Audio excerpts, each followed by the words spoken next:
André, tu as entre tes mains, n'est-ce pas, le volume 1, le recueil d'enseignements sur les Saintes Écritures et la morale universelle pour une meilleure compréhension, n'est-ce pas, de la spiritualité, du cœur sacré de notre Seigneur Jésus-Christ.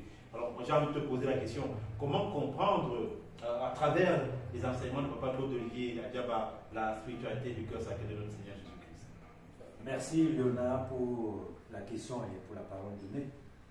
Je vais directement ici aller à la page 14 du volume 1 où Papa Claude Olivier Adjaba nous dit: la spiritualité du Sacré-Cœur de notre Seigneur Jésus-Christ repose essentiellement sur la crainte de Dieu et l'amour du prochain.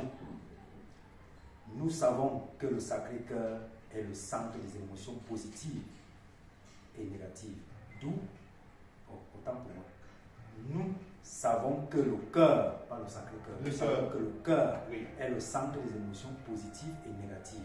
D'où les expressions « j'ai de la joie dans mon cœur » ou « ça me fait mal au cœur ». Sur le plan spirituel, tel que tu as posé la question, Papa Claude va poursuivre, dit: le Sacré-Cœur est un cœur particulier qui n'est rempli que d'amour, de paix et de justice qu'il manifeste aux hommes.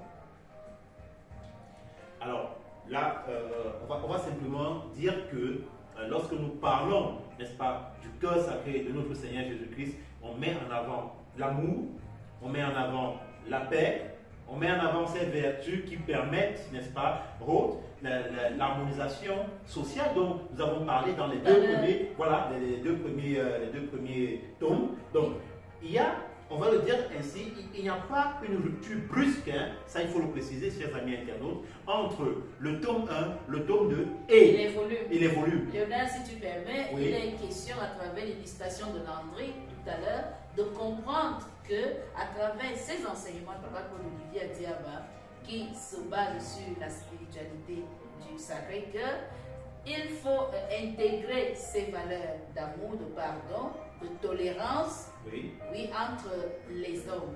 Puisque en lisant ces enseignements, nous allons découvrir des valeurs telles que la crainte de Dieu, l'amour du prochain, comme on le disait tantôt, la compassion et autres, toutes choses qui concourent au vivre ensemble harmonieux.